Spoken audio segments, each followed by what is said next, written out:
மாம்சத்துக்குரிய ஜெபம். புதிய ஏற்பாடு கண்ணால் பார்க்கல. இயேசு கிறிஸ்து இறந்ததை யாருன்னா பார்த்தீங்களா? இங்கே இருக்கிறவங்க சிலுவையில் தொங்கினதை பார்த்தீங்களா? அவர் ரத்தம் சிந்தினதை பார்த்தீங்களா? அவர் நம்மளுக்காக மரித்ததை நம்ம போய் பார்த்துட்டு வந்தோமா? தெரியாது. ஆனால் எல்லோரும் நம்புறீங்களா? இது காணாமல் விசுவாசிக்கிறது.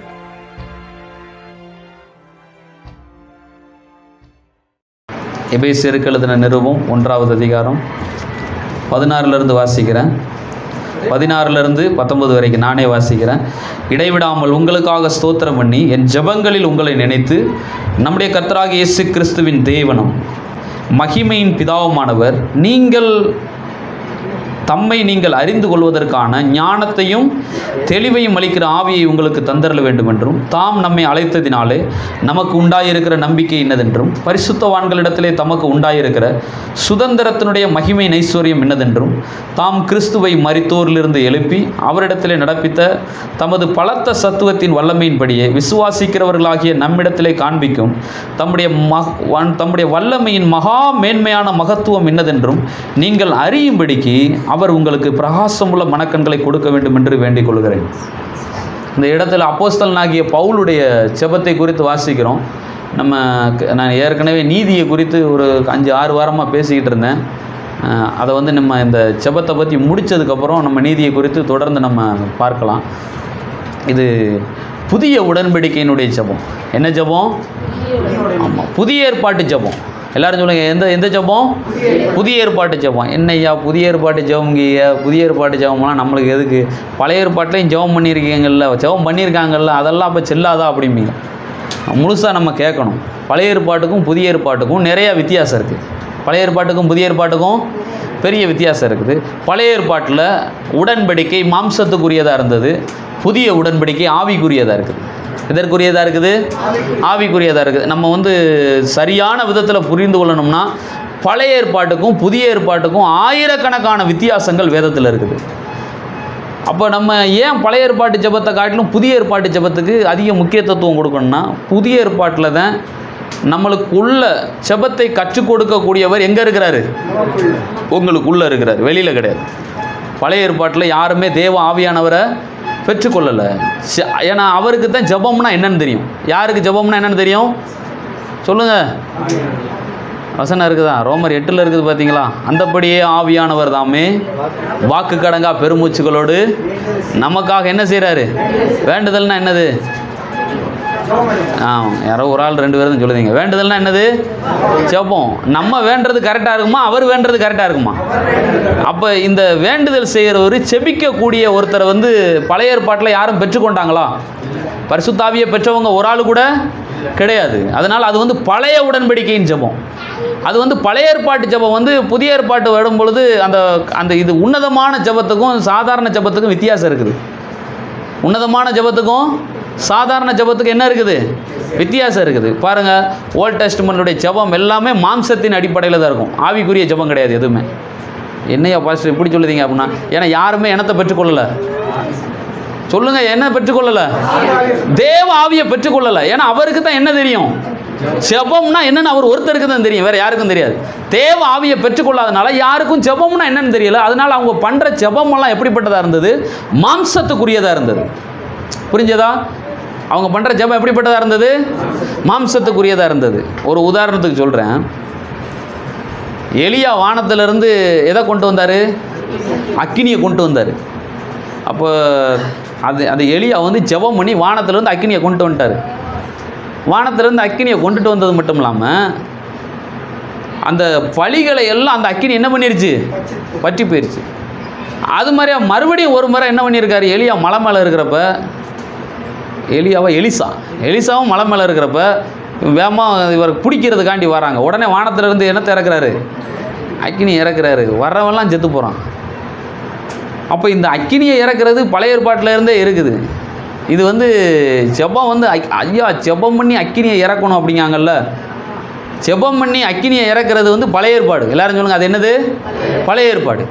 இந்த அக்கினியை இறக்குனதுமே பார்த்தீங்கன்னா இவங்க ஆண்டவரே தெய்வம்னு எல்லாம் கத்த ஆரம்பிப்பாங்க. ஏன்னா இவங்க கண்ணால் பார்க்கணும். ஏன்னா இவங்கெல்லாம் மாம்சத்துக்குரியவங்க இல்லையா? வெளியிலேயே ஆண்டவர் அற்புதம் செஞ்சால் தான் அவங்க நம்புவாங்க. இல்லாட்டினா நம்ப மாட்டாங்க. அதுதான் பழைய ஏற்பாடு. பழைய ஏற்பாடு ஃபுல்லாக கண்ணால் பார்க்கணும், அப்போ தான் நம்புவாங்க. புதிய ஏற்பாடு கண்ணால் பார்க்கல. இயேசு கிறிஸ்து இறந்ததை யாருன்னா பார்த்தீங்களா? இங்கே இருக்கிறவங்க சிலுவையில் தொங்குனதை பார்த்தீங்களா? அவர் ரத்தம் சிந்தினதை பார்த்தீங்களா? அவர் நம்மளுக்காக மரித்ததை நம்ம போய் பார்த்துட்டு வந்தோமா? தெரியாது. ஆனால் எல்லோரும் நம்புறீங்களா? இது காணாமல் விசுவாசிக்கிறது. கண்டு விசுவாசிக்கிறவர்களை விட காணாமல் விசுவாசிக்கிறவர்கள் பாக்கியவான்கள். பாக்கியவான்கள்னா இங்கிலீஷில் எப்படி பிளஸட்ன்னு இருக்குது. நம்மளாம் ஆசீர்வதிக்கப்பட்டவர்கள். அல்லேலூயா. காணாமல் விசுவாசிக்கிற நம்மளாம் எப்படிப்பட்டவங்க? ஆசீர்வதிக்கப்பட்டவர்கள். அப்போ பழைய உடன்படிக்கை ஜெபம் பாருங்க, மாம்சத்துக்குரியது. மாம்சத்துக்குரியது பெருசா, ஆவிக்குரியது பெருசா? ஆவிக்குரிய ஜெபம் தான் பெருசு. அப்போ இந்த எலி அக்கினியை இறக்கின ஜெபம் வந்து என்ன ஜெபம்? மாம்சத்துக்குரிய ஜெபம். அப்போ இயேசு கிறிஸ்து கிட்ட வந்து சீசருங்க கேட்குறாங்க, ஆண்டவரே எலிய அக்கினியை இறக்குனார்ல, எலியா இறக்குனாரு, எலிசா இறக்குனாரு, எலியா இறக்குனார்ல, அதே மாதிரி நம்மளும் வானத்திலிருந்து அக்கினியை இறக்கி இந்த ஜனங்களெல்லாம் என்ன பண்ணிடுவோம்? ஆமாம். இது என்ன ஜெபம் அது? ஆமாம். நீங்கள் வாசிங்க லூக்கா 9:54. லூக்கா 9:54.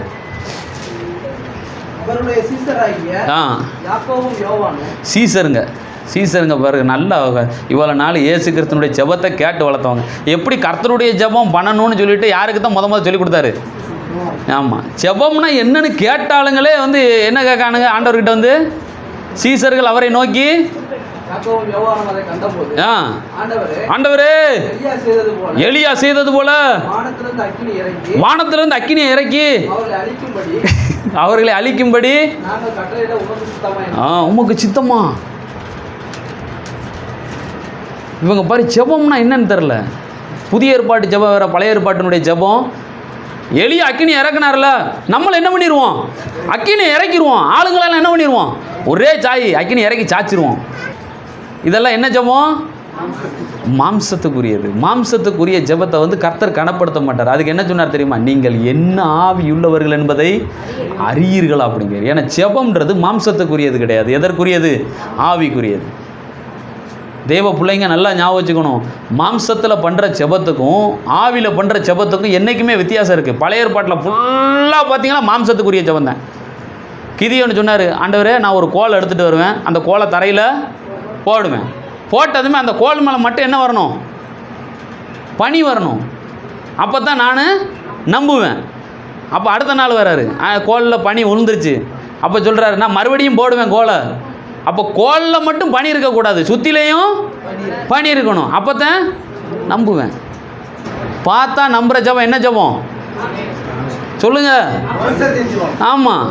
நடு வானத்தில் சூரியனை சந்திரனை நுப்பாட்டினார் பார்த்தீங்களா? அது மாம்சத்துக்குரிய ஜெபம். செங்கடலை பிளந்தாங்க பார்த்தீங்களா? அது மாம்சத்துக்குரிய ஜெபம். அக்கினியை இறக்குனாங்க பார்த்தீங்களா? அது என்ன ஜெபம்?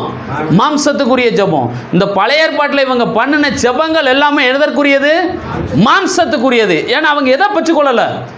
ஆவியை பெற்றுக்கொள்ளாதனால இன்னும் ஆவிக்குரிய ஜெபம் யாருக்கும் தெரியல. நம்ம புதிய ஏற்பாட்டில் இருக்கிற நம்மளும் சில நேரம் யோசிக்கிறோம், ஆண்டவரே அக்கினியை இறக்கிருமா, அதை இறக்கிருமா, மலை இறக்கிருமா, கல் இறக்கிருமா, இடி விழுந்துருமா, அது விழுந்துருமா? ஆண்டவர் சொல்லுவார், எப்பா நீ கொஞ்சம் நுப்பாட்டு, ஒழுங்கா பைபிளில் கண்ணை திறந்து பாரு. ஓல்ட் டெஸ்ட்மெண்ட்டில் ஜெபம் பண்ணாங்க, நியூ டெஸ்ட்மெண்ட்டில் ஜெபம் பண்ணுற ஜெபம் வேறு. ஏன்னா செபிக்கிறவர் உள்ளே இருக்கிறார். செபிக்கிறவர் எங்கே இருக்கிறாரு? அவருக்கு தான் ஜெபம்னா கரெக்டாக என்னென்னு தெரியும், நம்மளுக்கு தெரியாது. புதிய உடன்படிக்கை புதிய ஏற்பாடுன்றது ஆவிக்குரியது, பழைய ஏற்பாடு வந்து மாம்சத்துக்குரியது. இது அறிந்து கொண்டாலே போதும், நம்முடைய ஜெப வாழ்க்கை ஆசீர்வாதமாக இருக்கும்.